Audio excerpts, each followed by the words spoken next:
Good morning. Good morning. Good afternoon. Yeah.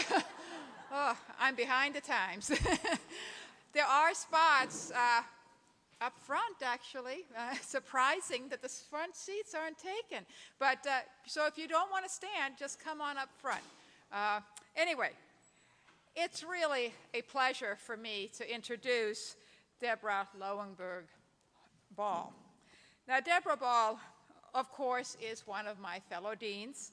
She serves as a dean at the School of Education at the University of Michigan, Ann Arbor, where she also holds the title of the William H. Payne Collegiate Professor in Education, a different Payne than the building we have down the mall, which is also named after a Payne, but a Bruce Payne. But he worked with, actually, William Payne, so they're connected. Anyway, Deborah began her career as an elementary school teacher. I don't know if many of you know that, but having been there in the classroom really gives her some wisdom and some experience that some of us who haven't been in the classroom lack. And I think it allows her to approach some of her problems with just a sense of wisdom. And she knows just what kinds of questions to ask. And I think Michigan State noticed that because as soon as she graduated from Michigan State with her PhD, they hired her. Didn't give anybody else a shot at her. But she stayed there until 1996 and then became the School of Education Dean in 2005. Now, as a scholar, Deborah is a nationally known expert on mathematics instruction, teacher education, and how it can be improved. She is known particularly for her work with the Mathematics Teaching and Learning to Teach project, the Learning Mathematics for Teaching project, as PI on the study of instructional improvement, and as co-director of the Center for Proficiency in Teaching Mathematics. Now, personally, I enjoyed getting to know Deborah Ball through our work, and I mean work, on the National Mathematics Advisory Panel. We spent 18 intimate months together and loads of emails back and forth. Our chair of the panel counted it, and we had something like 16,000 emails that went back and forth. And if you ever question the dedication of the math panel, during the holiday season last year, we were going back and forth, and my kids, we were kind of playing some board games, doing some things that families do during the holidays, and I had my BlackBerry right there next to it, and it was whirring, and they say, "What is going on, Mom?" I said, "It's the math panel." At 11:37 p.m. Central Time on December 31st, we approved the report, and we were done. But I tell you, there was a couple of phone calls or emails from Deborah. "Have you looked at your emails before we got there?" Because there was a few last-minute things. But anyway, it was a stress-free 18 months, I can say, no. But what I will say is that Deborah coordinated a very difficult balancing act. On the one hand, we know that teachers and teacher content knowledge about math is tremendously important to student achievement. Having a good teacher can and does make a difference. On the other hand, we don't know as much as we would like about how to assess teacher content knowledge or the skills that make for good math teachers. Deborah led the formulation of recommendations that do develop more precise measures to detail the relationships between teachers' content knowledge, instructional skills, and student learning. Deborah's task group also recommended strengthening math preparation of elementary middle school teachers at the pre-service, early career, and professional development level, and they highlighted the importance of teachers having a thorough knowledge of the connections between what they teach and the material that students have previously encountered. In short, Deborah Ball really is the person you go to when you want to know more about teaching the teachers of math. She knows what we know, and she knows what we don't know. It's an honor for us to have her here to share some of the knowledge with us this afternoon. Deborah?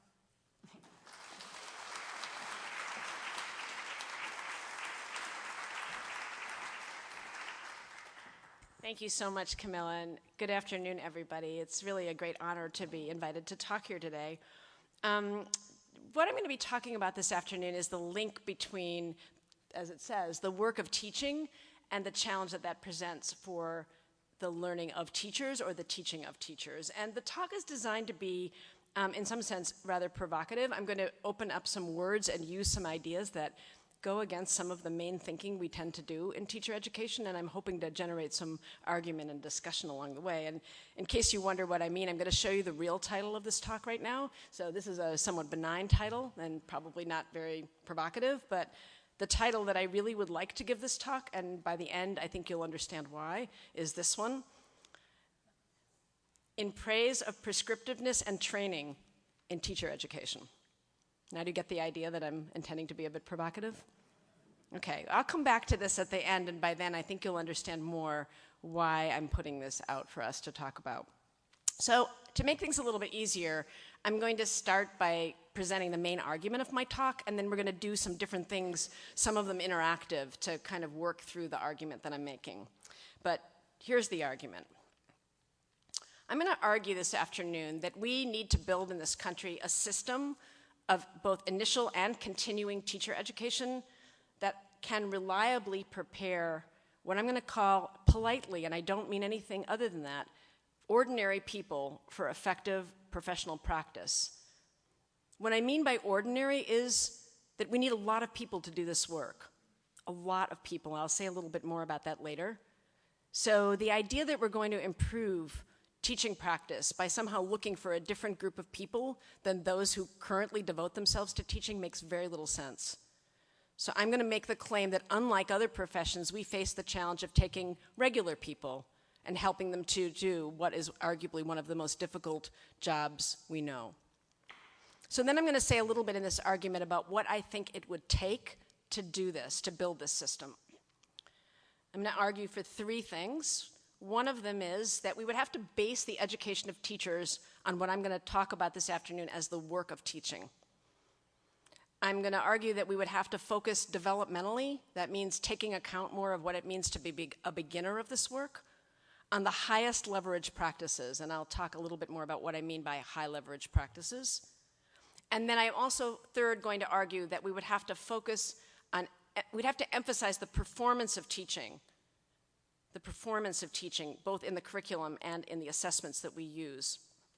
So I think it's reasonable, it would be unreasonable if this weren't the case, it's reasonable to say that we actually have quite a lot of knowledge and past history that we could draw upon to do this. But it's equally true that we're going to have to actually make some significant change in the way we think about teaching, learning teaching, teaching, and teacher education if we were really going to do this. So there are 4 parts to this talk this afternoon, and some of them are going to engage you in looking at some stuff and arguing and talking. So I won't be standing here talking like this the whole time. The first part of my argument, I'm just going to do a quick overview of teaching in this country. So it's an American argument, basically, although I think it'd be very interesting to ask how well this argument extends beyond our borders. Teaching in this country in the 21st century, and why I think the argument I'm making today is actually a very urgent one. Even if you disagree with me at the end, the problem I'm about to set out is a real one, and so if you don't like my solution, you should have one that you think will address the urgency of the problem. Then I'm going to spend a bunch of time on what I'm calling the work of teaching, and why I'm going to argue that there's a need for professional training, and why I'm using the word training. And then I'm going to give some examples of what it might look like inside of the education of teachers if we were actually teaching practice. That is, teaching people the work of teaching. And a little bit at the end about next steps. All talks end with next steps, so a little bit about next steps. Okay, so teaching in the US in the 21st century. I think of this, as I said a moment ago, as a very urgent problem, and I'm going to really be very tight about why. I could easily open this up, and many of you know quite a lot about this, but I see 4 basic problems that create an urgent need to rethink the way we're oriented around the education of teachers. The first is that, and you know this, so I won't go into it, we have enormous gaps in the opportunities for learning that young people in this country receive, and huge disparities in the achievement that we see within the United States, and also when we compare ourselves to our international counterparts. I could give you tons of examples. We could look at standardized tests, we could look at international studies, we could do things like talk about what's the probability that if you're a poor student living in central LA, that you'll actually have a teacher who's qualified to teach what you're supposed to be there to learn. It's about appallingly less than it would be if you were living in an affluent school. So there are all kinds of differences in learning opportunities that aren't changing very much. At the same time that that's true, we have a rapidly changing school population. I'm not going to sort of disaggregate it by what might be true here in Nashville versus Ann Arbor, but in the main, we have a school population in this country that has, for instance, gone from being about 1 in 10 students who spoke a language other than English in the home in 1972 to a situation where we have about 1 in 4 students now in this country who speak a language other than English at home. That obviously is really different depending on where in the country you look. What's interesting, by the way, about that piece of data is that of these students, the number who are not able to function well in English in school hasn't really risen very much. Children actually do become very competent and able to work fluently in multiple languages and bring resources that we arguably don't use very well often. But what this means for teachers is that they're more often interacting with people who are in children's lives outside of school who may not feel very comfortable talking about their student in English. There's more and more demand to be linguistically sensitive, culturally sensitive as the school population changes. I don't have to tell you also that the racial composition of the American school-age population has changed radically and is continuing to do so, such that by 2028 the projection is that we will be have a minority of students in our schools who are white. We're approaching that now. We're about now below 60% white students in school in this country. And where it's most changed is in the Hispanic Latino population in this country over the last 20 or 25 years. Okay, so that's a bunch of stuff about what we're not doing very well and how at the same time we're not doing it very well, the population's getting still more diverse. But while that's all happening, we're also rapidly raising academic goals for students, and we're doing it for all students. So we're expecting kids to learn things and master things in school to get a high school diploma that we have never, ever asked all students to do. And we're doing that rapidly, almost breathtakingly fast, without accounting for what it's going to take to build a system that will actually make it possible for students to reach those goals. In my own case, I have my two youngest children are in high school 4 years apart, and what the older one who has just graduated from high school had to do in our town, in our state, to get a diploma in Michigan is so different from what our younger son will have to do to get the same diploma. It's really shocking. Is it bad? Not necessarily. It's just the rapidity with which we're changing this, and for all students, is amazing. So this package of 4 things is what I'm saying underlies my argument that we have an urgent need to rethink the way we think about learning to teach and teacher education.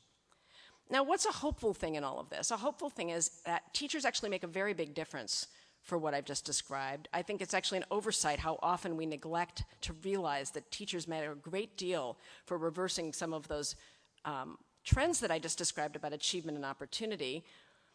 You can look at some of the studies, for example, we reviewed for the National Math Panel report, to which Camilla referred a few moments ago, to see that there's actually persistent evidence that a large proportion in the variability of student achievement gains across a school year is due to who the teacher is. Differences in teachers can account for as much as 12 to 14% of the total variability in students' mathematics achievement gains during an elementary school year. And there are big differences for what it means for a child to be assigned a teacher who's in the top quartile of producing gains in kids' learning versus the bottom quartile. Very big differences. I actually find this a very hopeful and important piece of data because it suggests that teachers, even in face of the larger societal problems and structural problems of our schools, individual teachers can make big differences for individual kids. So given that, one obvious strategy for improving the situation I just described would be to ensure that every student in our country has a teacher every year who's able to help him or her learn. We're not doing anything close to that right now. But if you believe that teachers can make a difference, you would actually organize the policy strategy to ensure that that were possible. Now, there are a couple of ways you could do that. You could do that by recruitment. You could say, what we have to do is raise salaries, raise the incentives to attract really smart people to devote themselves to this work, even if it's just for a short period of time. We need to find people who are good at math and persuade them that other than going into technical fields, they should enter teaching. You could do a lot by talking about that. But I'm going to try to persuade you today that while that is an important thing to do, it will never satisfy the need we face right now. So people should work on it. It will be good to do that. But I'm going to relentlessly pursue my argument that what we actually need is a new system of professional training. Now, I'll argue that because even if we were able, which I'm sure we could, recruit some different people into teaching, and even more people into teaching, those people would still need to learn to teach. If you really believe that you could find a smart person on the street, pay them enough money, and put them in a classroom and they could do well, you should reflect on what kind of an anti-professional argument you're actually making. If you really believe that, that is to suggest that you think there's nothing special about helping a kid to learn math or learn to read. And probably most of you don't really believe that. So recruitment strategies that make the assumption that bright people will somehow be able to have greater effects on kids' learning is basically to ignore the kind of professional demands that teaching makes on people. So now I'm launching into my why the problem is one of professional training, getting more to the heart of my argument. So there are two parts to my argument of why I think the need is one of changing the way we train people professionally. One has to do with the scale of the need that we face, and the other one, perhaps more important, is to argue that teaching is three things. It's unnatural work, it's intricate work, and it's deliberate work. And to prepare to do work of that kind, especially at the scale we're talking about, you actually need a really different system of training than we currently have. So let me spend a moment on the scale issue. Here's a diagram that I like a lot that brings home the fact that teaching is not only a large profession, but the largest profession in the United States. And not just a large profession, but the largest one by a lot. Now, I don't know how well you can see that, but the bar that represents teachers, and these data are by now about 5 years old, I'll say a little bit about how this is changing, represent teachers at about 3.7 million. The next bar to the right are secretaries and administrative assistants, close to the same number as teachers. The next bar are custodial workers, household cleaners. The next profession that you come to, which is the fourth bar, are nurses. And that profession is about 2/3 the size of teaching, slightly less than 2/3 the size. Okay, if you really think about what a large occupation that is, I think you'll understand what I mean by the scale. So you could do a lot to recruit people, but you would never satisfy the need to have a very large number of people who are able to do the work. And what we do right now is nothing short of irresponsible. We fill those seats without really being accountable for whether people can carry out the responsibility we're asking them to do. Am I arguing that there are no good teachers out there? Not even remotely. We're really lucky that despite the fact that we don't have a system, that large numbers of people do actually learn to do this. They learn it partly because of the pre-service training they have, perhaps. They learn it partly because they're fortunate enough to engage in some professional opportunities once they're practicing that do extend their skills. And we actually have quite a few people who have figured out how to learn things from their practice. But it's not a very efficient way to build a profession to assume you're going to put people out in classrooms teaching our nation's young people and hope they'll figure it out. And lots of people don't. Lots of people don't, and it's not their fault. We don't expect other professionals to figure it out on the job. It's a kind of disrespect for the work to think that it's something you can simply figure out. Okay, so I want to spend more of my time on the work of teaching and the need for professional training. By the way, I've said I would say something about what's changing. This number is actually going up. And one interesting way in which it's going up has to do with a way that the population of teachers is going to shift very shortly and very rapidly with a much bigger tilt toward beginning teachers. In the next 3 to 5 years, we're going to see a big swell in the proportion of people in the teaching force who are very early career teachers, because we're going to have a big swell of retirements coming. So it's actually an interesting question to ask ourselves, might this be exactly the moment to start thinking more carefully about what beginning teaching requires and be more responsible for those years 0 to 5? We haven't ever done that. We've always assumed that somehow first-year teachers should do the same work that everyone else does. But it may be exactly the right moment to worry more about beginning teaching and to think about professional education that's geared to that first period of instruction. Okay, so let's spend more time now on the work of teaching and the need for professional training. So I'm going to make basically 3 arguments, but there are 2 of them go together. The first I'm going to argue is that teaching is unnatural work. And I'm making this argument in part, to support my claim that teaching requires professional training. So I want to show you some examples of what I mean by this. It's actually a somewhat countercultural argument because, of course, in our society, everybody teaches. Parents teach, community members teach. People teach when they're in roles they call teacher, like in their churches or in their communities. But people help each other all the time, teaching each other things, new software, new equipment, how to drive, how to diaper a baby. People are always teaching. So it's very hard to understand what I'm arguing is that professional teaching, the teaching in which you're responsible for ensuring that young people learn to read and do math and understand scientific concepts, is something different than that everyday teaching.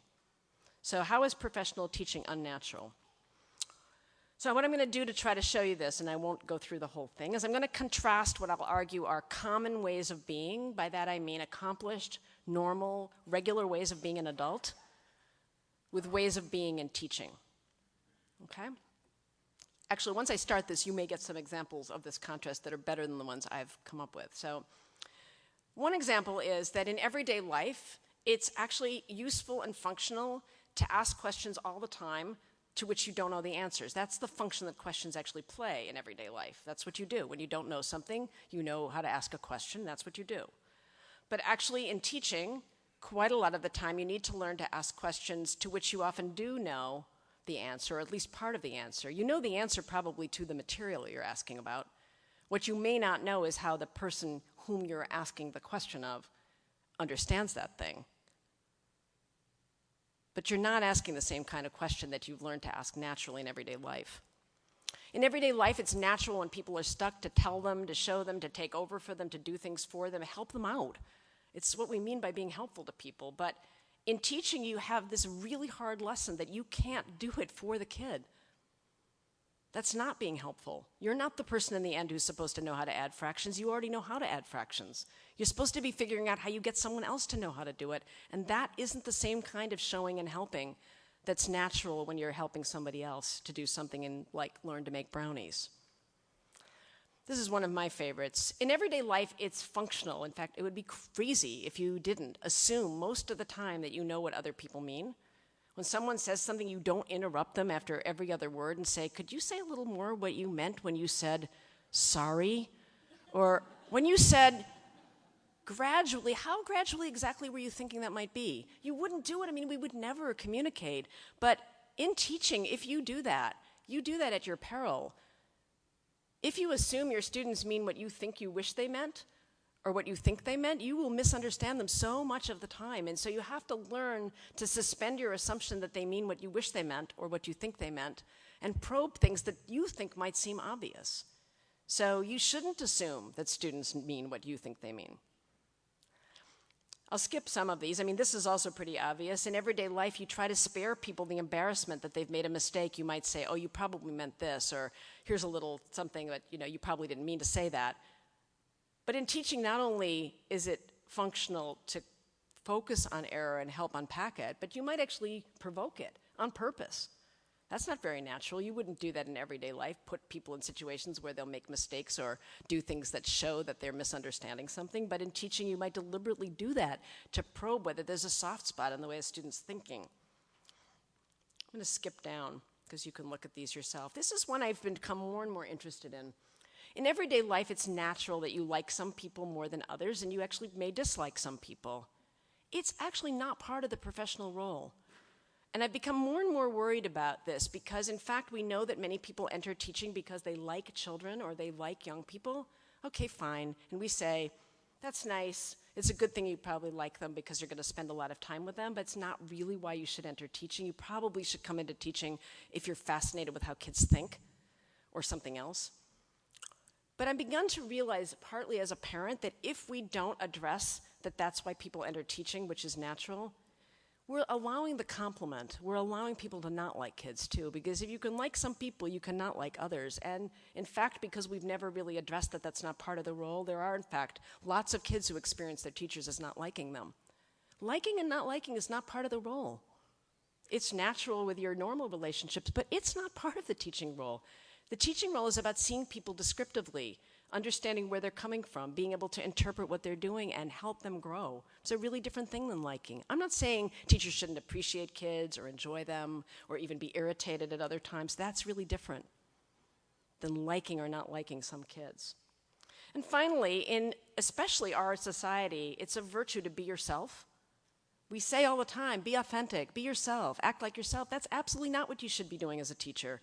You're in a role. I mean, I'm sure the laughter probably suggested you can think of quite a few things about yourself that you should not be when you're in your role. But this is really anti-American because in our society we place a very high premium on individuality and being yourself and being authentic. But actually you're taking on a serious professional role when you're a teacher, and it's not that appropriate. All things about yourself are not appropriate. Okay, so that's kind of laying out one piece, which is if you wanted to help people learn to take on the role, you'd have to intervene on a whole set of natural things that they do that look like teaching, but actually aren't very appropriate. And you'd have to think about how you could interrupt that to help people who aspire to become teachers learn to be in professional role. I want to move now to the part of my argument, which is that teaching is intricate work and deliberate work. And to do that, we're going to try a little something that gets you doing a little talking with each other with a challenge. I'm going to show you an example of a short segment of the teaching of fractions in 3rd grade. And I'm going to give you a task to do that might not be a natural one for you, but I want you to try to do it. What I'm going to ask you to do is to see how well you can do at describing as much of what the teaching work is on the video. Okay, not if you like it, not what the kids might be thinking. I mean, the work of the teacher might be to figure out what the kids are thinking. I want you to see how much you can describe about what the work is that is either visible in the video or that you can infer had to be done to be doing what's going on in the video, okay? So a little context. The video involves the comparison of fractions. These students have worked with multiple representations, number line models, area models, and sets, and so on. And the question they're discussing is a very simple one. They're discussing a problem, which is more 4/4 or 4/8. There's no context other than a mathematical one. They're talking about they've already worked on this problem on their own and discussed it with a partner, and we're watching a little segment of the group discussion of this. And what we're going to see in particular are 2 different children's explanations. We're mostly going to see Lynn's explanation. She argues that 4/4 is more than 4/8, and she makes a very elaborate drawing like this on the board to explain it. And a boy named Kevin announces after that that he originally had it wrong because he made this picture. And there's a brief discussion of Kevin's error. Okay? So again, your task is, can you describe as much as possible at the detailed level what the work is that the teacher is either doing, may have done before, or may have done at some point in order to do the work that she's doing now? By identifying a few things you would classify as work the teacher either is doing that you can see or that you can infer.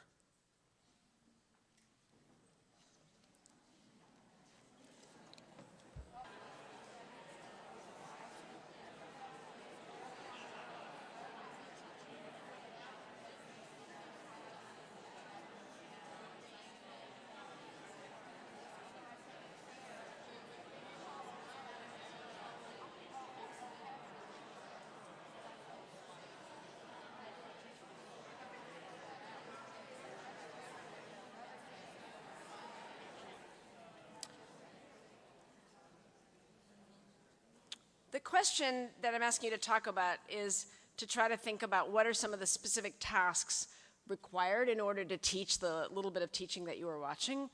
And there are really 2 places to think about that. One is kind of off camera, either before this episode or somehow not visible, and then what's going on during these 6 minutes. So let's just think about that a little bit. Does somebody want to identify something they think might be happening before that would have part of the work the teacher is doing that isn't happening in the 6 minutes, but is part of the work that you can see in effect by watching this? Yes? Well, I think that the choice of 4/4 or 4/8 had to have been deliberate because it invites a couple of different ways of thinking about fractions, like part of a whole or just thinking about. Okay, so just choosing that specific problem, which happens before the video, is an example, or selecting it if it came from somewhere, and thinking about those numbers, like we could talk quite a long time about whether those are good choices or not, but the selection of the numbers and the framing of that question is one example of the work. What's something else that might be happening before? Yes?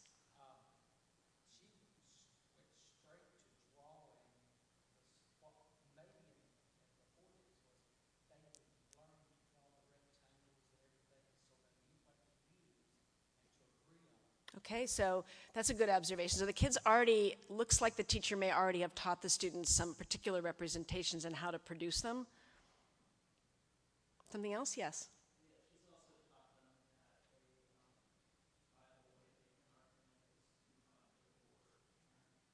Okay. Very good. She's probably taught them something that one way you can make an argument is to come up to the board and put a drawing up, how to conduct yourself when you're making an argument, something like that. So let's just look at, I had a few, and you've pretty much captured most of the ones I thought of. One that you didn't mention is the teacher's been having to learn more about individual kids and what they care about. David, whom you haven't mentioned, the teacher may know some things about David and what he's bringing up that may allow her to deal with what he's bringing up in the middle of that discussion. She may know what different kids worry about. She may know how Kevin would or would not react to having an error amplified. So she's been learning things about the students probably. This, I think, is a less sophisticated point than the one that you just made about learning to make arguments, but there's been something that teachers been having to do to establish a learning environment to manage even just the behavior of the kids. This is maybe more like what you were saying, some intellectual habits. These kind of go with some of the things you've been talking about. And then the choosing of the problem. And there are undoubtedly others, but these are all things that aren't really on the video, but that you could identify as work of teaching. So now let's think about during the 6 minutes. What are some things that you could identify that are happening during the 6 minutes that you would call pieces of the work the teacher is doing? Yes?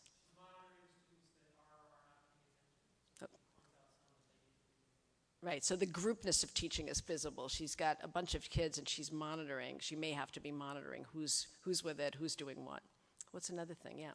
Well, when the first girl drew the representation and gave her explanation, she asked her to repeat that, and I would assume that because the explanation was complicated, she was putting herself in the position of a student where she would say, okay, maybe I can get her to say this again to clarify, so to pull in more understanding or align with frameworks. So there's a lot going on in that comment about asking Lynn to repeat her answer more loudly. It would include making a judgment that it needs to be said more loudly, having a way to tell Lynn to do that, and so on. There are a whole bunch of things wrapped up in what you said, knowing that that's the right timing to do it, and so on. What's something else? Way in the back there.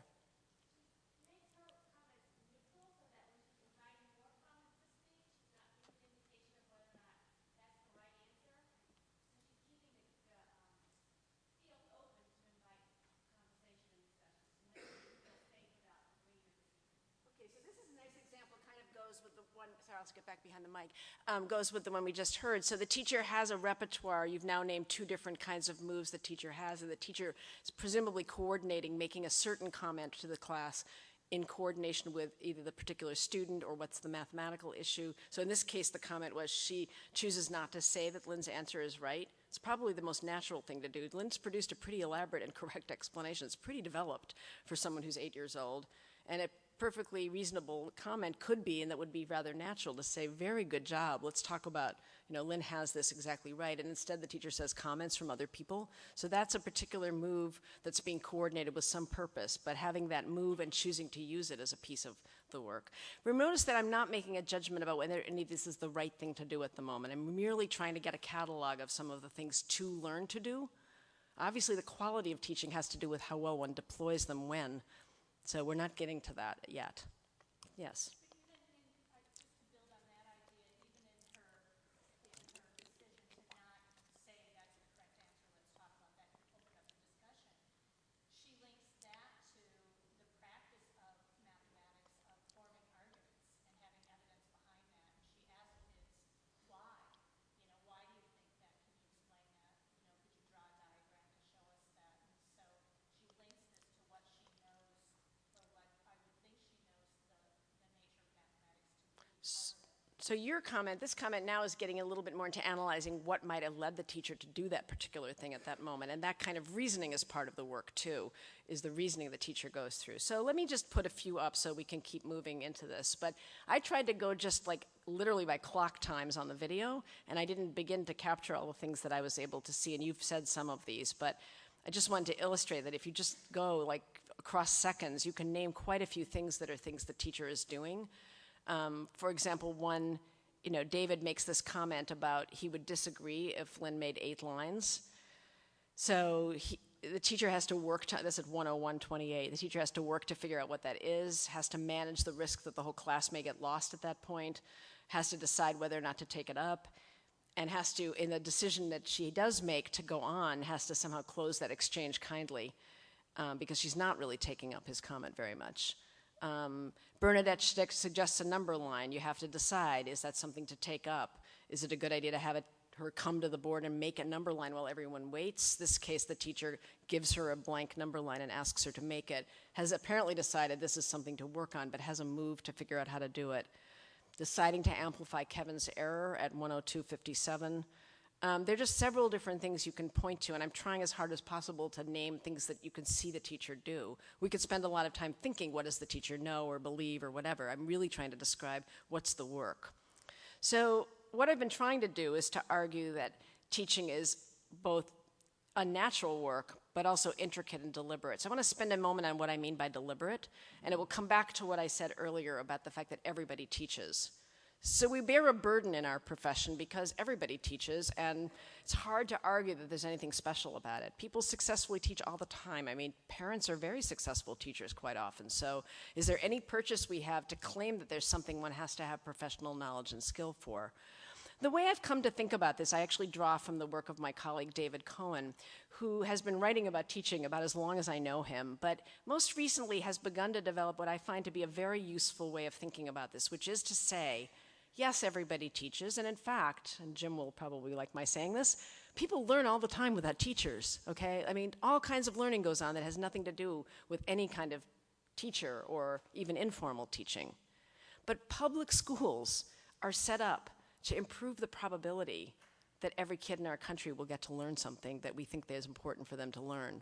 So we're talking about a very particular thing, which is the deliberate act of changing that probability, of increasing the probability that kids can learn the things we think matter. Will they learn if they don't have good teachers? Yes, probably. And will they learn if they don't have teachers at all? Yes, of course. People do that all the time. But the profession of teaching is about the deliberate activity where we're responsible for trying to increase that probability. And I think that's a different way of saying we have a special responsibility, a moral imperative to reduce the chanciness that people will learn what they should learn. And that's a very big responsibility because without care in the way we equip people to do that, we may not be increasing the probability at all that kids will learn what they're in school to learn. So at this point in the argument, I'm essentially arguing that given the scale problem that I laid out about how many people we need and in fact an increasing number, and the fact that it's unnatural, intricate, and deliberate, then I'm arguing today that equipping all students in our country with good teachers, and by good I mean people who can be deliberate in changing and affecting that probability, is a problem of effective teacher education. I'm using the word teacher education here broadly. I know in our field we have problems of all kinds with language, and many people use teacher education to only mean pre-service. I'm using that word because it's the obvious generic word for what we do when people are helped to learn to teach. So inside of that is initial teacher education, teacher preparation, early career, professional development. I'm just choosing one word to be the umbrella, okay? So it's a problem of creating more effective teacher education, but there's a very large but in the middle of this talk, which is teacher education in our country is under siege, absolutely under siege. There is so much criticism of teacher education, whether it's initial preparation or sort of the basically relatively non-existent mentoring that early career teachers get, or the professional development that many of us have sat through and found utterly useless. It's under siege. And some of the criticisms include things like the curriculum is vacuous. I don't know how many times as a dean I have to hear somebody say, well, I got a teaching certificate just to have insurance, but boy, was that like the most boring stuff I ever had to sit through while I was at the University of Michigan and got to study these fascinating things in the arts and sciences. But then my dad said I should get a certificate, so I sat through a couple of really boring classes. We're criticized all the time for having nothing to do with practice. Teachers tell us this all the time, that where they had to learn this was on the job because what they learned in their teacher education had nothing to do with their work. And I, as a teacher, certainly sat through lots of professional development that had utterly nothing to do with the challenges I was facing from day to day. Teacher education is under siege because of the who it is that enrolls in our programs. We're constantly being criticized because of the quality of the people who enroll in teacher education or who are practicing teaching, and all kinds of other things. The last one, actually quite important. We're in a bad position because we have no way of showing that there's any edge gained by providing people the teacher education we currently offer and people who don't get it. So earlier I said, if you take people off the street, they really will need help to learn to teach. The problem is that right now we don't have any very good way of establishing that we have something to offer that could make that difference. And that is our problem. We have to figure out a way to equip teachers and experienced teachers with the skills they need. And that means we have to develop ways to do that that actually do improve upon random activity or learning from experience. So I'm actually here to say, as the dean of an ed school, and we'll see what my colleague Dean Benbow says, I think our critics are partly right, actually. There are lots of different structures for offering teacher education, but frankly, if you look at the data, there's more variation in what teachers learn in these different structures than there is across them. So we spend a lot of time arguing what the structure of teacher education should be, but you know what? There's not very much difference that we've been able to show across those structures. We also have a completely unassembled enterprise. Here's a diagram kind of like that one I showed you earlier about the magnitude of the teaching force. Here's one that shows you the distribution of size of initial teacher preparation programs in higher education by size of program. So this is based on an estimate of about 1,370 teacher education programs in higher ed alone. Right now, it's hard to count the alternate routes we have in this country, but we have estimated about 122 alternative routes to teaching in 47 states. About 1/3 of newly certified teachers are coming out of those programs.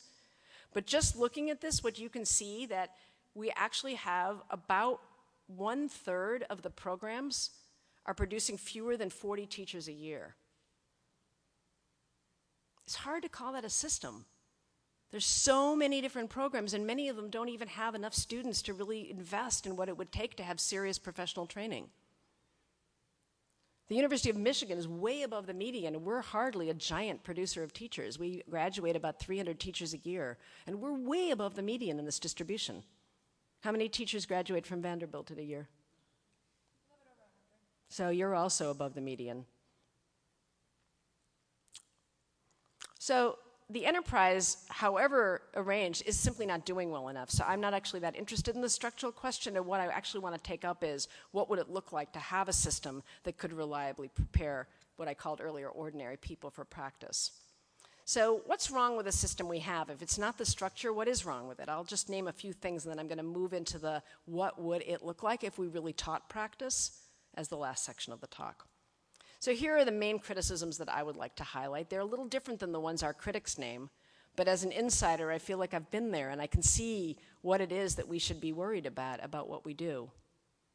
We have a teacher education curriculum in this country, and again, I'm generalizing here. You may very well know a professional development program or initial preparation program that isn't like this, but what you should know is it is an exception. We have a curriculum in teacher education that's terrifically off-center, emphasizing knowledge and beliefs much more than it emphasizes professional practice. We care much more about what teachers believe and whether they can show they know things than whether they can actually pull off a discussion with a group of kids about a topic. We have field experience, true enough. You might think that's where people learn practice, but it's actually the case that that curriculum of field experience is often more centered on reflecting on practice than on developing actual skills or the ability to make judgments in action. The assessments we use to assess whether or not somebody is equipped to teach focus much more on what they know and believe, as I said a moment ago, than whether they can actually do something. So these three problems would have to be solved if we wanted to create a system that was actually focused on preparing practitioners. And you know, our sister professions have some of this more figured out than we do. Social work, nursing, even some of the non-human professions like architecture have some of this figured out in ways that we can benefit from. There are a couple that are less about practice but ought to be on this list, which is even though we know that knowing your subject matter for teaching isn't the same as and doesn't look like being an expert in the discipline, we're still delivering that and holding ourselves proud for asking people to learn the same things that people who are going to go on to do research in those fields learn, instead of really taking on that there is a specialized kind of knowledge of content that you simply don't learn only by studying those subjects. And it really is content knowledge, and it really matters if you're going to be in a position of explaining things to children or using representations they can understand. And I'm not even going to take up the last one. It's so big, and I don't want to do it injustice, but it's really important that most teacher education is wholly ineffective for the reality of the range of young people that teachers have to be prepared to interact with sensitively, effectively, consistently. Okay, so you're probably pretty depressed, but I'm actually going to end this with a hopeful note, which is to say that, as I've said, in part, there's a lot to learn from other professions. Pam Grossman and her colleagues at the Stanford University have been working over the last few years to study closely how practice is taught in other fields. And there's a lot to learn from how clergy are trained, for example, to work with a family in grief. Arguably a pretty stressful thing to learn to deal with. I bet you don't learn that by just reading about it. I bet you actually have to practice it and get coached. Or learning how psychotherapists diagnose the kinds of things that patients come in with. Or learning something about how nurses learn to care for patients who are very different from themselves. These professions have things in common with us. Are we different? Yes. But some of these fields are grappling with the same problems, have solved them in other ways, and there's a lot to learn. At Michigan, we're lucky because as we embark on this in our context, we live on a campus where there are a lot of professional schools, and we found it enormously interesting to learn, for example, how the medical school has radically changed the teaching of surgery in the last decade. Because the quip always was, you watch a surgery, and the next thing you know, you're doing one. See one, do one, I think, is basically, or see one, try one, do one. I don't know what it was, but it was something pretty quick and a little alarming if you're a patient. And they now have built a system that interrupts that way too short of trajectory into surgery that involves surgical theaters where you can watch surgeons who have learned not only to do surgery well, but to narrate it for novices. They have simulators where you can actually try this out on something that feels a lot and looks a lot like real surgery, but fortunately is not. Really interesting, and there are a lot of things like that to learn. So I'm going to try now to take us inside of just some initial examples of what it might look like if teaching practice were actually the content of teacher education. So let's say what the problems would be if we were going to build teacher education in such a way that the curriculum and pedagogy were oriented around teaching practice. One problem we'd have to solve is we'd have to rethink what the content is of our curriculum. And that might include things like, for example, what Pam and her colleagues are doing, which is to decompose, that is, to unpack, to identify what the work of practice is, and to name it and identify it. We'd have to learn how to see it when so much of teaching work is actually not visible. And I don't mean the stuff that's off camera. I mean, even in that video, if we took time, there's a lot going on that's right in front of us that we actually don't know how to see. So a lot of teaching is quite invisible. That's a challenge if you're trying to teach it to novices. And we have an ongoing problem of how much is teaching is general. Maybe general is a better word than generic, but general about learning to teach and how much of it actually depends on the specifics of what you're teaching. We don't have a good answer to that yet. We have a lot to learn about how practice can be practiced. Are there cases where rehearsing practice before you actually do it helps?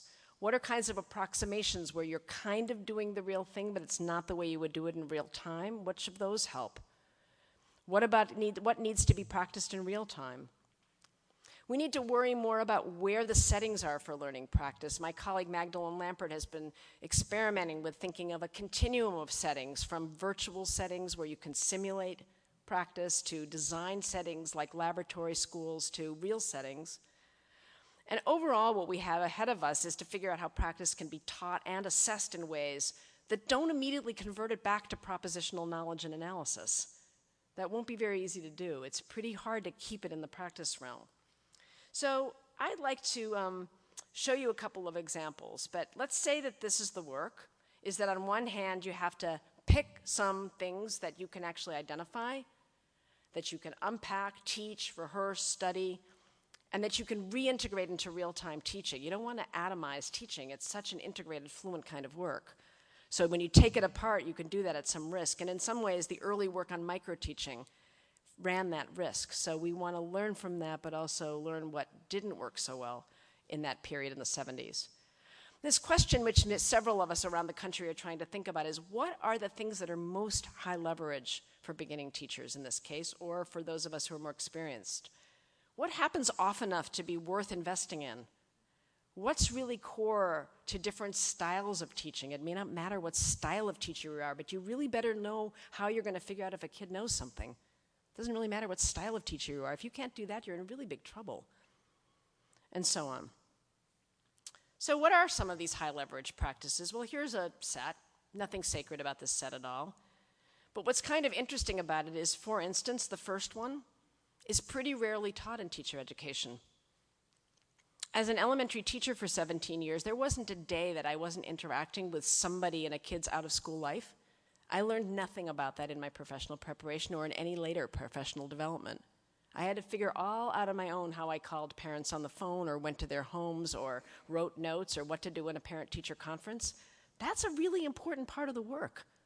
Why that has escaped most of the teacher education curriculum is not clear. But you could have a good time, I think, beginning to name what you would nominate as a high leverage practice, and you'd have to do it by saying to yourself, I only get 10 things. What would I pick as the 10 things, and what would the grain size be, and why would I pick those 10 things to equip a beginner to be really skillful? So I want to take two cases now of what it could look like if you had picked something and you wanted to teach it to someone. The first I'm just going to explain to you and not show you the video, and the second I'm going to show you a video clip. So in the first case that I picked, and you could look at this later if you want to, I wanted to show you an example or describe an example where the teacher educator is teaching student teachers to use mathematical knowledge for teaching. That's different than teaching them mathematics, actually teaching them to use it in practice. So the second one was teaching students in the literacy course to do guided reading, not to hear about it, not to know what it might look like, but to actually carry it out. So I'll show you the second one and quickly talk about the first. So to teach practice and teaching to model subtraction using a concrete material, that involves learning math for teaching, but it also means developing skill with how you deploy base 10 blocks. Like, how do you actually put them on the board or on a table or on the floor? And how do you talk about that? Or how do you ask the kids to talk about it? You could know a lot about how base 10 blocks model subtraction and never get close to knowing how you would use them in action to help kids learn. So it's a form of learning mathematics for teaching that's the active use that teachers actually have to do. In the case of rehearsing guided reading, you'd have to learn how to talk about and read a book and practice how to articulate and integrate a bunch of different instructional goals with students while you do that. So what would be involved in the subtraction example? You'd have to learn how you map between a symbolic form and the base 10 materials. You'd have to show, for example, how borrowing is actually regrouping. There are a whole bunch of things you'd have to learn how to do, and it's pretty tricky. I'll show you diagrammatically, and what I'm about to show you is exactly what wouldn't help you learn to do it. So pay attention to that, because I'm doing this on purpose so you can see, because this is a pretty good explanation I'm about to give you, and it wouldn't equip you to go into a classroom and do it, but you'll see what might be involved perhaps. So suppose you have the problem 52 minus 13 and you want to carefully model that so students can see what's going on. One thing you'd have to do is you'd have to model 52, and you'd have to decide that what you're going to do is model 52 and take away 13. You could also decide to model both 52 and 13 and model the comparison. So you actually have to make a decision about the math. And then you have to figure out, well, you can't actually take 3 away from 2. So how are you going to take 3 away when you only have 2? And you have to trade in and have 1 less stick and then have 12 loose sticks. And then you have to record that. And that actually has to be synchronized pretty well, because what most people do who understand this but don't know how to pull it off is that they just do it all with the base 10 blocks and prove that in the end the answer, the answer's 39 with blocks. But that's not actually where the problem lies. The problem lies in having students come to understand how that procedure of all that magical crossing out, what is that actually making a record of? And learning how kids learn to see what that's making a record of is really skillful work. And it doesn't get learned by somebody showing it to you on a slide like that. It comes from practicing, trying to do it. And it's really hard. But you know what? You get a lot better at it when you practice it and get feedback and then try it with real kids and get feedback again. And this doesn't have to do with whether you believe that the teacher should do it or the kids should do it. The teacher can't help the kids to learn to do it if the teacher can't do it herself or himself. So let's skip to the guided reading example. In this example, you're going to watch a teacher, the woman in the blue shirt, a very beginning intern teacher, learning and preparing how to do guided reading with a group of second graders. Guided reading is essentially reading a story aloud to students and talking with them, doing some comprehension work, doing some vocabulary work, guiding reading together. Sounds pretty easy, like who among us can't read a book about fishing to a group of second graders? But I think when you watch this, one thing that will stand out to you is not just what the teacher-educator is doing to unpack and teach practice, but it will help you appreciate how much more there is to do to actually teach a small bit of guided reading to second graders. It will make it more visible as you watch this beginner stumble with things that you might have not even stopped to notice before.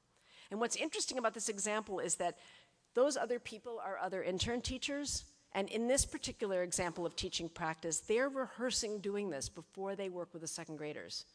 Then they go and work with second graders and come back with videos of themselves doing it and watch to see how the things they were learning to do actually came out, get feedback, rehearse, try it again. So let's look at the example and see what you can notice about what the teacher-educator is doing, what you can see about learning to do guided reading, and what the student-teacher shows you about what isn't so obvious about learning to do this. We're close to the end of this talk. Just see if you can identify a couple of things with the person near you that are being taught about practice here, or that the student teacher is needing to learn would be another way to ask it too. Deference to the hour, I'm going to pull you back at this point. In this example, by the way, how many people here are from the University of Pittsburgh? I know there's a small chord. So on this video, the person I showed is going to be your new colleague starting in January. This teacher-educator on the left is Sarah Scott, who will soon be a faculty member at the University of Pittsburgh. She has been a wonderful doctoral student at Michigan and has worked very hard with a number of other people on learning to think about what teaching practice and literacy would look like. So just want to introduce her to you if you haven't met her yet. And too bad for the Vanderbilt people, but no. So in this video, Sarah is teaching reading aloud, and there are a number of things that are going on. There's the word study and the unanticipated sort of issue about whether wind. There's the professional vocabulary of homophone and homograph used in context, which actually provides a kind of precision for the students to be thinking about what to do. There's learning to set up the specific guiding questions. She's really being scaffolded there to think about how you give directions at the end, and clearly hasn't really got all the language. When she says, look for supporting details, one thing Sarah doesn't take up is probably not quite the right way to say that to first graders. So how you learn to take that very right idea, how do you say that? How would you say to 6-year-olds, read the text and look for supporting details? So how do you say that? Learning to use her voice, how to write on the clipboard. I mean, these sound so trivial, but they actually matter. Like making a U or a W that isn't clear in first grade is fairly consequential. So in this model that Sarah and her colleagues have been working on, essentially consists of teachers learning instructional activities, trying out the activities in classrooms, bringing back representations of what happens in class to analyze, modifying those instructional activities and then trying them again. And it's a very strong rehearsal model here where they get to try it out and give each other feedback before they do it, then learn from it. So it's a cycle. So I want to wrap up by saying a little bit about just a very little bit about what it would take to center teacher education much more in practice, both what the challenges are that lie ahead for us and what the resources are. So with the challenges, first of all, we don't really have an adequate enough knowledge base about teaching practice. We don't have a good language in English for talking about teaching, and I say in English because, frankly, in Japanese teachers have much more finely tuned language for describing teaching and teaching moves. It's fascinating. And we have quite an impoverished language in our culture for talking about distinctions we need to make as teachers, but we don't have good words. The fact that we have, like Eskimos have all these words for snow, we basically have 1 or 2 words for questions, but questions are our main tool. Why don't we have lots of different words for questions? Why don't we have names for the different kinds of speeds with which a lesson unfolds, like plateaus where you ask everybody a question to get everyone on board, and then that steep liftoff where you do something very rapid. We have only this very kind of impressionistic way to talk about the pacing of a lesson, but it's crucial for us how we move content over time and coordinate it against the clock. Why do we have no vocabulary for how you do that? So, and we have trouble breaking teaching down into isolatable, non-atomistic elements. We don't have a history of learning to do that. There's a big problem with expertise and tacit knowledge, and this is common in all fields, but among you who are very experienced teachers, it doesn't come naturally to try to make more visible and unpacked what the work is. Experts in all fields become fluent and absorb a lot of their work into tacit performance. So it's not that easy, and sometimes you see that with teachers who are working with beginners where they just say, I don't know, I just do it. They're not all that good always at being able to open up the work into explicit elements. In the medical school, I learned that the people who can do surgery in front of other people are a very particular subgroup of the good surgeons. Many good surgeons can't teach well in the surgical theater because they're good surgeons. They're not very good at doing it in public for other people to learn from. We work against a cultural bias that teaching is artistic and uncertain and can't be specified. We love that view of teaching. And we're really resistant to thinking of it as high precision work, requiring high levels of skill. I don't quite know why we're resistant to it, but it's true. It's in our bones about the work of teaching. And when you talk, as I have been today, a bit to push all of us, when people say things like training or prescription, people come back at me and call that de-skilling the work of teaching. I'm actually trying to point to how skillful it is. So why we find that kind of detailed talk about teaching de-skilling rather than skilling, I don't know, but it's a problem we'll face. If we don't think it's that skillful, I guess that means that we think anyone can do it, and you don't have to read the New York Times more than a couple of times a month to find op-ed pieces that say, just lower the barriers and let more people in. You know, they don't let anyone be a plumber. We don't have, and this will be a more serious problem, very many people equipped to teach practice because partly being a teacher doesn't make you necessarily a good teacher of teaching any more than being a good mathematician makes you a good teacher of mathematics. And it's a weird group, teacher educators. It includes people in the arts and sciences who teach content to teachers. It includes practicing teachers. It includes people who are retired teachers who do field work. It includes random education faculty, some of whom have never taught, some of whom haven't studied teaching. It's a very motley group of professionals who are being asked to do this thing that I'm talking about today. And they often don't have much preparation. So we'd have to think about the community of people who would themselves need, it's a really big problem, themselves need opportunities to learn to teach it. And in the background running through all of this, the fact that we don't have a common K-12 curriculum adds to our challenge. If I could predict what my student teachers would go out and teach in math, I would have a lot easier job preparing them for practice. I have no, it looks like a much more practice-based thinking about content knowledge. That could help us do this. And as I said earlier, we have some really interesting resources in our professions that are like us from which we could learn. We could learn more about what clinical work is or what clinical faculty do. We could learn to pay more attention to the relational work of teaching. Social work is filled with preparation to do that relational work. We need some of that too. Okay, so the title that I told you I would provoke you with, so why did I want to call it that really?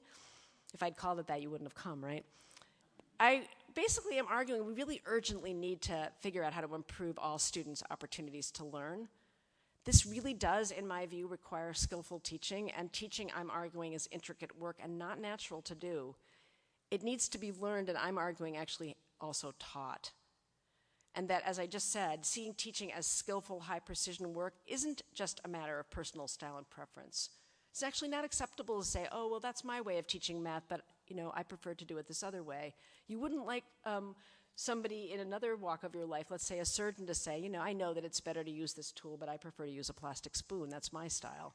You would find that silly, but we sort of think that it's a virtue to people to find their own style when it's actually important to do something skillfully and well.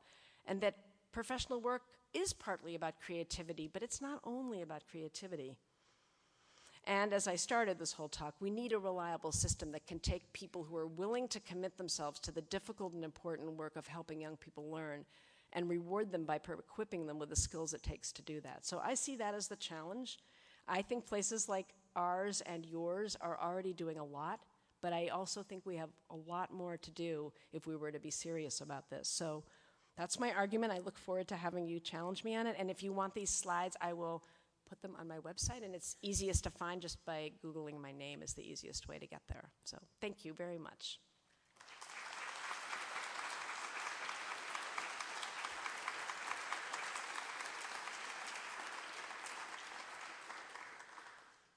What do you want to do now?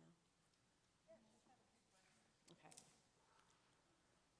Does anyone want to ask me a question or yell at me about this argument?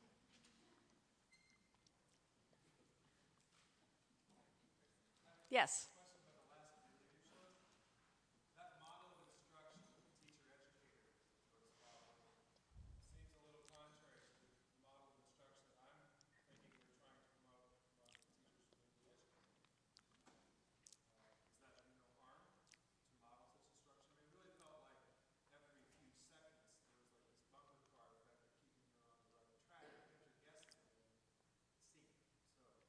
That's a really, really, really good question. So I think the question is, this model of instruction that Sarah Scott was using in the video, the teacher educator, almost looks antithetical to what you're saying we would want teachers to do with kids. She's interrupting constantly. It's almost, she would describe it like a bumper car discourse, the nice term for it.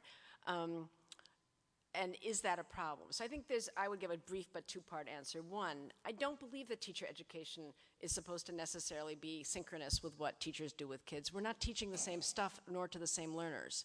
So the idea that we feel so beholden to model what we think the teaching should look like with kids is a bit getting in our way. Teaching 10-year-olds math, which I did for several weeks this summer, actually a really different proposition than teaching adults to teach, and I could break that down why, but I think it's a problem. Where I think the problem comes that you're describing is that when we're hypocritical, we are doing something where it would be appropriate to use a pedagogy like we like, and we just say, oh, we're too busy or it takes too much time. I think that's right, but teaching and teaching elementary math are not the same thing and might require different pedagogies, and the learners are also different. But second, I'm not claiming, nor was I with the 4/4, 4/8 video, that what that example was is necessarily the end of where we want to get. I was trying to make more visible what it could look like to use rehearsal as a pedagogy where teachers are being carefully coached at the elements. Maybe in the next iteration, when Sarah did this past summer, maybe it had some different features. The highlight of the video was to say that rehearsing could make a difference, and that opening up something as simple as guided reading has a lot of parts to it, and they actually matter.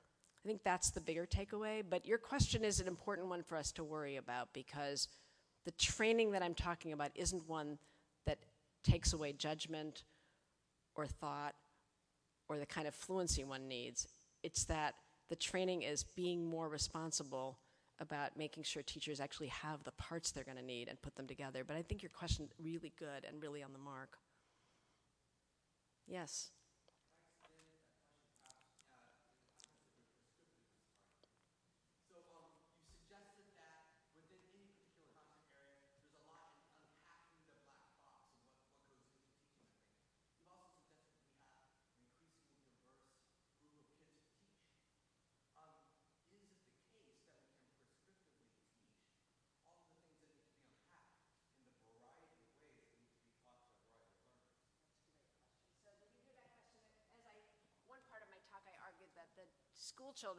School population is becoming increasingly diverse. How does that fit with my argument that we can become so precise in the way we train people to teach? I'm using the word training, by the way. We didn't really get back to that, but you can ask me why I'm choosing to introduce that word here, but let me just go directly more to your question. That, too, I think is a question right at the heart of what we have to struggle with, and I think partly I'm reacting to the fact that we've gone so far in thinking that so much of it has to be improvised and made up that we haven't left a lot of space for the part that really does have to be. We could get a lot more gain on teaching practice by figuring out what part is highly predictable and does have a lot of general purchase, so that there's room left for the repertoire of things you can't so easily prescribe. For a long time, I was myself very resistant to this idea, and the longer I taught and the more that I listened to argument about this, I began to think that, in fact, we could agree on some percentage of practice that a lot of specification could be done with, and then you have more headspace and room for the part that's less predictable.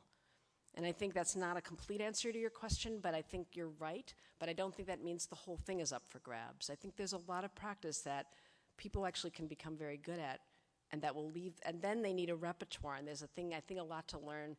Jim Greeno and others know a lot about this, how one learns repertoires and the skills of putting them together, and I think being more diverse in the way we think about that curriculum so that it includes some of what I'm talking about and leaves some space for the other is really where I'm heading. Way in the back.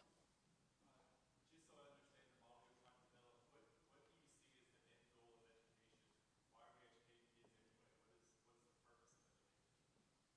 I think, well, are you asking about education or public schools? Well, where you think these teachers that you want to train are going to go?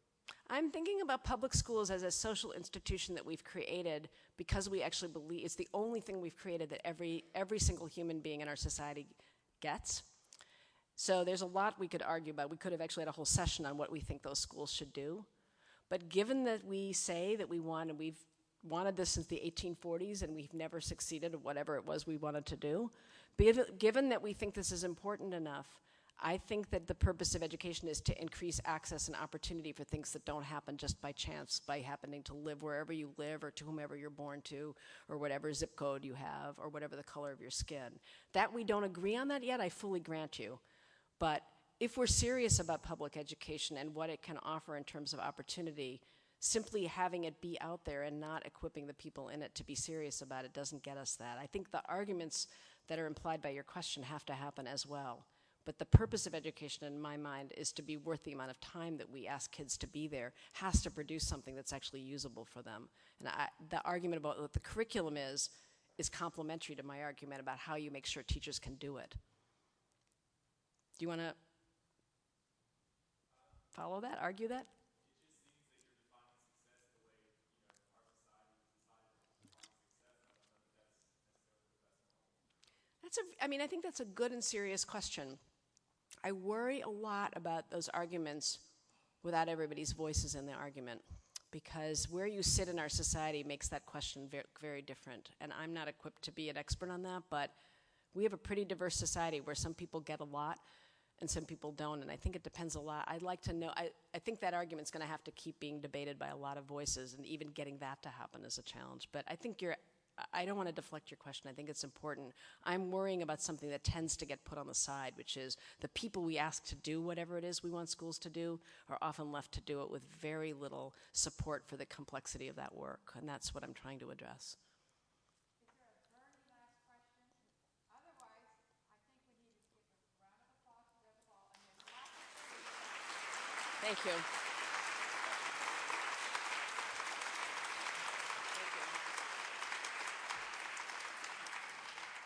me just say that on Tuesday, we're doing a congressional briefing. Yeah, right. And on actually teacher education and teacher quality.